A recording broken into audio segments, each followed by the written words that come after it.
नमस्कार। आज बात करते हैं सूर्य नमस्कार के उन 12 आसनों की। ये एक इतनी पावरफुल कसरत है जिसके लिए किसी भी इक्विपमेंट की जरूरत नहीं होती और ये पूरे शरीर को मतलब अंदर से बाहर तक फायदा पहुंचाती है। तो चलिए साथ मिलकर समझते हैं इस पूरी शारीरिक प्रणाली को। और ये बात सिर से लेके पैर तक फायदेमंद इस अभ्यास का सार है, बिल्कुल निचोड़। ये सिर्फ कोई एक्सरसाइज नहीं है बल्कि एक होलिस्टिक प्रोसेस है जो हमारे शरीर के हर एक हिस्से को छूती है और उसे एनर्जी से भर देती है। और सबसे अच्छी बात, ये एक ऐसी जबरदस्त कसरत है जिसे कहीं भी कभी भी किया जा सकता है। अच्छा, यहाँ एक बहुत ही दिलचस्प कॉन्सेप्ट आता है सोलर प्लेक्सिस का। माना यह जाता है कि हमारे पेट में नसों का एक नेटवर्क होता है जो सीधे सूर्य से जुड़ा हुआ है। और कहते हैं कि सूर्य नमस्कार का जब हम नियमित अभ्यास करते हैं तो वो इस एरिया को स्टिमुलेट करता है। इससे क्या होता है? हमारी क्रिएटिविटी, हमारा कॉन्फिडेंस और यहाँ तक कि हमारी डिसीजन मेकिंग एबिलिटी भी बेहतर हो सकती है। तो ठीक है, अब शुरू करते हैं इसका पहला चरण। इसमें हम पहले 6 आसनों को देखेंगे। ये वो आसन है जो शरीर को खड़ी हुई मुद्रा से धीरे धीरे नीचे मैट की तरफ ले जाते हैं, एक बहुत ही सुंदर फ्लो में। तो सबसे पहले आता है प्राणासन, यानी कि प्रार्थना मुद्रा। अब ये सिर्फ हाथ जोड़ने वाला पोज नहीं है, इसका असली काम है हमारे नर्वस सिस्टम को शांत करना, स्ट्रेस और एंजाइटी को कम करना। मतलब ये आसन आगे के आसनों के लिए हमारे मन और शरीर दोनों को तैयार करता है। ये एक तरह से फिजिकल बैलेंस और कॉन्सेंट्रेशन के लिए एक मजबूत फाउंडेशन रखता है। इसके बाद नंबर 2 पर है हस्त उत्तानासन। इसमें क्या होता है, हम शरीर को ऊपर की तरफ और थोड़ा सा पीछे की ओर स्ट्रेच करते हैं। ये पेट की मांसपेशियों को टून करने और पेल्विक एरिया को मजबूती देने के लिए कमाल का है। और सच कहूं तो ये एड़ी से लेकर उंगलियों तक पूरे शरीर को एक जबरदस्त खिंचाव देता है।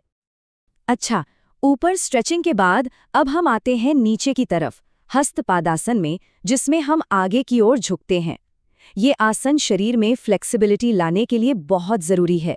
ये पैरों, कंधों और बाहों की मांसपेशियों को खोलता है, जिससे पीठ और कंधे के दर्द से बचाव में भी मदद मिलती है। अब बारी है चौथे आसन की, अश्व संचालन आसन। ये मुद्रा पैरों और रीढ़ की मांसपेशियों को मजबूत करती है। साथ ही इसका एक और बड़ा फायदा है, ये हमारे पाचन तंत्र पर भी बहुत पॉजिटिव असर डालती है, जिससे अपच और कब्ज जैसी दिक्कतों में मदद मिलती है। और पांचवा आसन है पर्वतासन। इस आसन के दोहरे फायदे हैं। एक तरफ तो ये मांसपेशियों के दर्द से राहत देकर मन को शांत करता है, वहीं दूसरी तरफ ये शरीर की एक्स्ट्रा चर्बी कम करने में भी मदद करता है। इसके अलावा ये ब्लड सर्कुलेशन को बेहतर बनाता है और फेफड़ों को भी मजबूती देता है। और अब हम आ गए हैं इस साइकिल के मिड पॉइंट पर, अष्टांग नमस्कार। इस आसन में शरीर के 8 अंग जमीन को छूते हैं। ये हमारी इम्यूनिटी बढ़ाने, पीठ और रीढ़ की हड्डी की फ्लेक्सिबिलिटी बढ़ाने और पीठ की मांसपेशियों को मजबूत करने के लिए जाना जाता है। तो पहला आधा हिस्सा हो गया, अब चलते हैं दूसरे चरण की तरफ।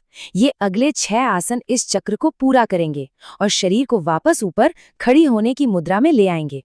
7वां आसन है भुजंगासन, जिसे कोबरा पोज भी कहते हैं। ये शरीर का लचीलापन तो बढ़ाता ही है, साथ ही मूड को बेहतर बनाने के लिए भी ये कमाल का है। ये तनाव और थकान को दूर करता है और तो और दिल की सेहत के साथ साथ वजन घटाने में भी फायदेमंद माना जाता है।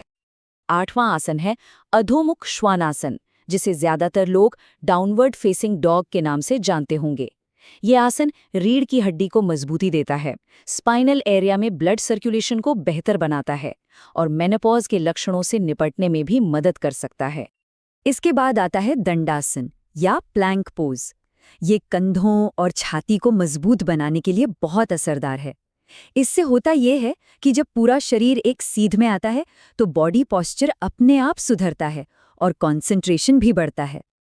10वें नंबर पर हम वापस आते हैं हस्तपादासन पर देखिए, इस बार फोकस इसके मानसिक फायदों पर भी है। ये आसन इंसोम्निया यानी नींद ना आने की समस्या को दूर करने, सिर दर्द से राहत देने और चिंता या बेचैनी में भी काफी फायदेमंद साबित होता है।